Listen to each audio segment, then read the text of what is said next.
Hi, today I would like to show you a new feature in SXA um, that was released with the SXA release 1.8.0, which is the component renderer. And I had quite a hard time to make it work.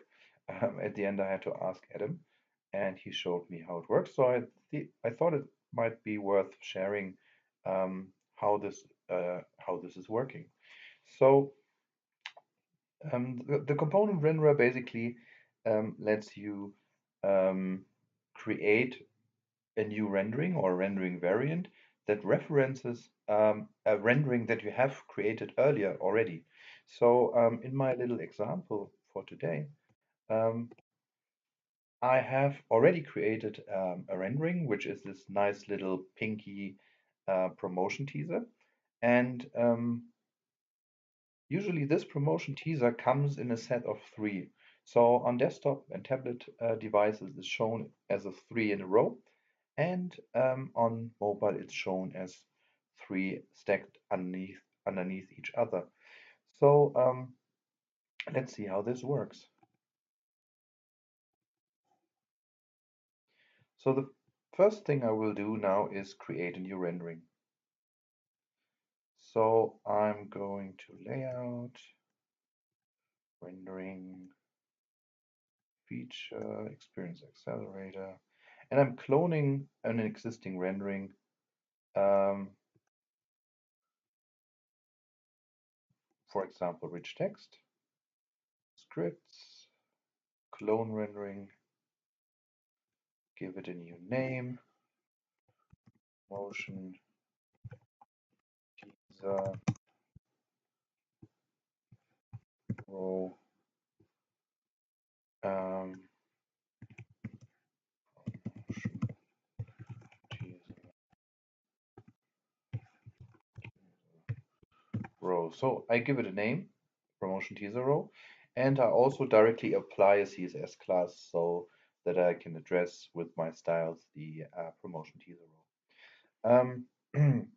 I can change here a few things. I can have, for example, own rendering parameters, which I will not select. I can have an own data source.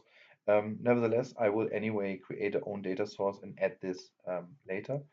And I can create my own view, which I'm also not going to do because I just reuse the rich text editor view.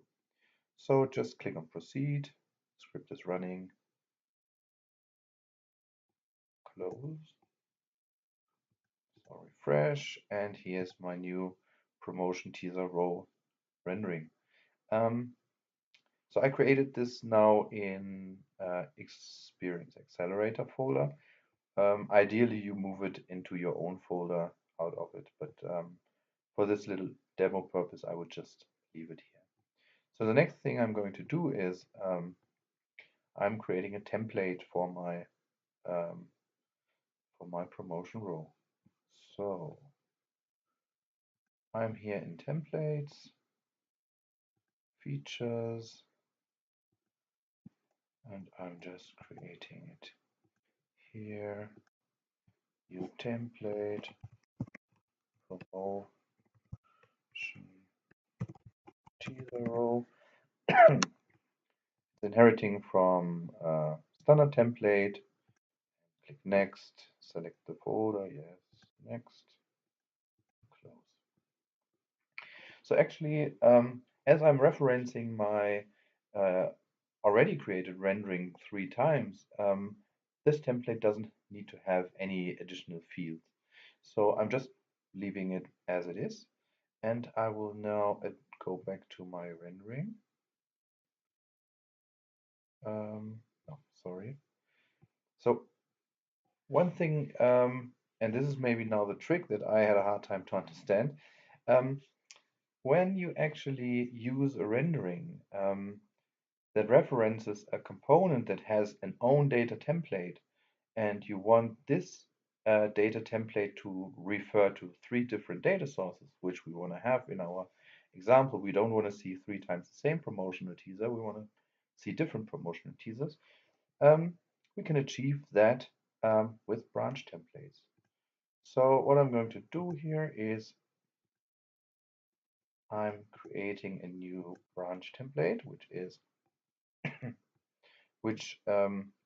is based on my just created template, motion teaser row.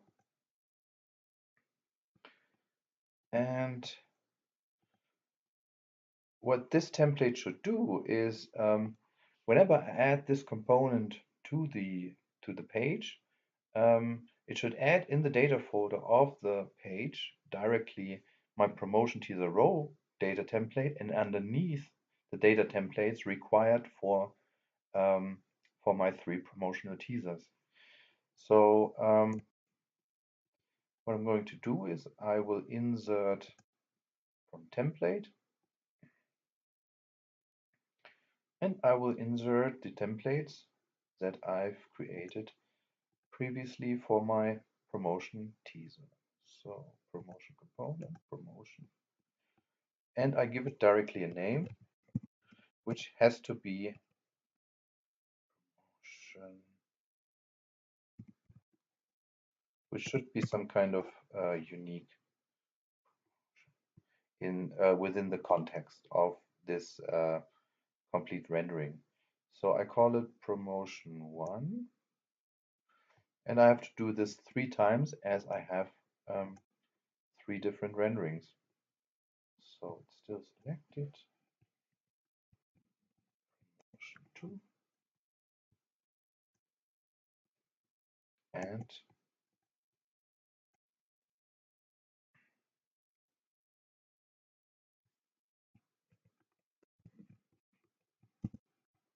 promotion 3. Sorry. So now I have my structure. So I have my template for the promotion teaser row, which doesn't contain any fields, and I have 3 different templates for the different promotions that should be added.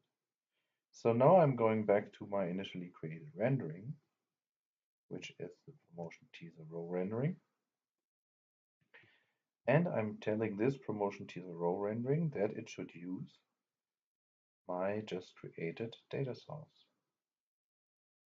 So I should have copied the path, or I just navigate here, so insert, and I'm selecting the branch template. CW, promotion teaser row, insert, save. Good. So now I still cannot use this rendering. I have to, on the one hand, add it to the available renderings so that it's available in the toolbox to be dragged and dropped. So this is what I'm going to do first. And let's say I'm adding it to page content.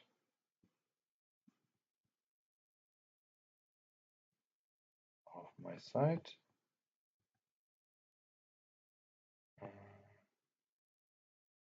Rendering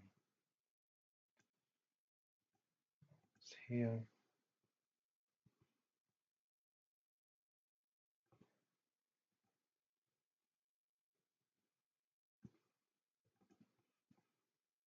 Okay. So this way it's now accessible in my toolbox, but it doesn't have a real view yet. So this is what I need to define in the rendering variants. Oops. Going to the rendering variants, I will add now a new promotion teaser row rendering variant. Insert variant promotion teaser.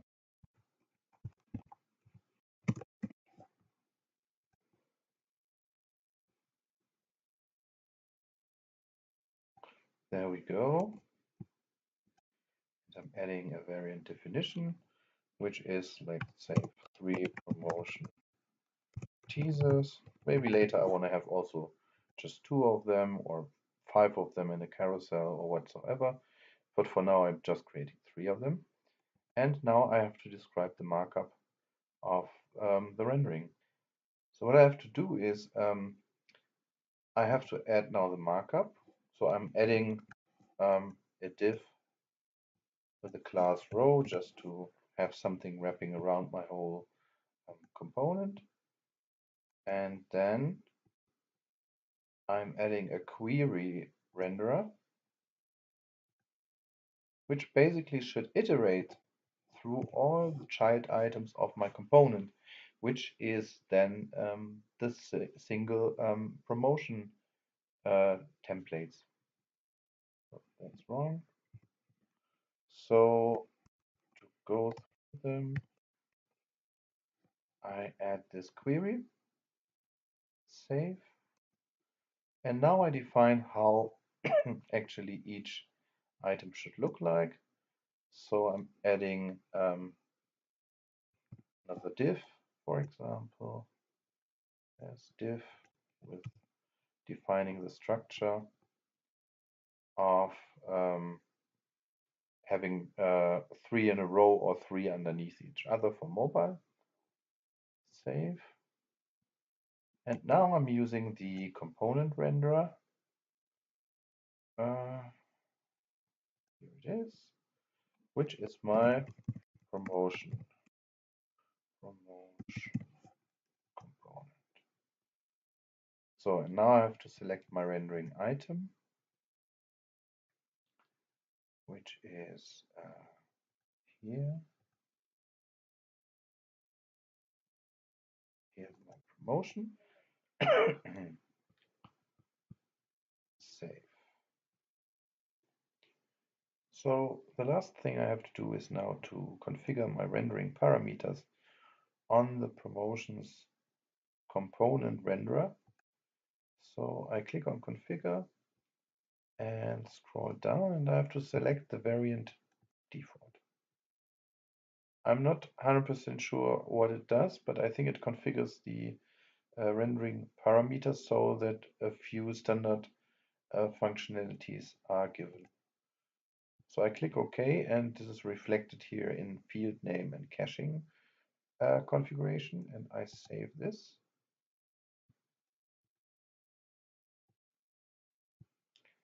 And now I go to my page, and I have here my promotion teaser row component. I drag and drop it to the page. And there you go. I have 3 components in a row.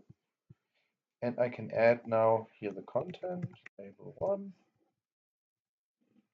label 2, and label 3. I'm not going to add all the content. I think you know how to add content in Sidecore. So I'm going to save my changes. So now going back to the actual page.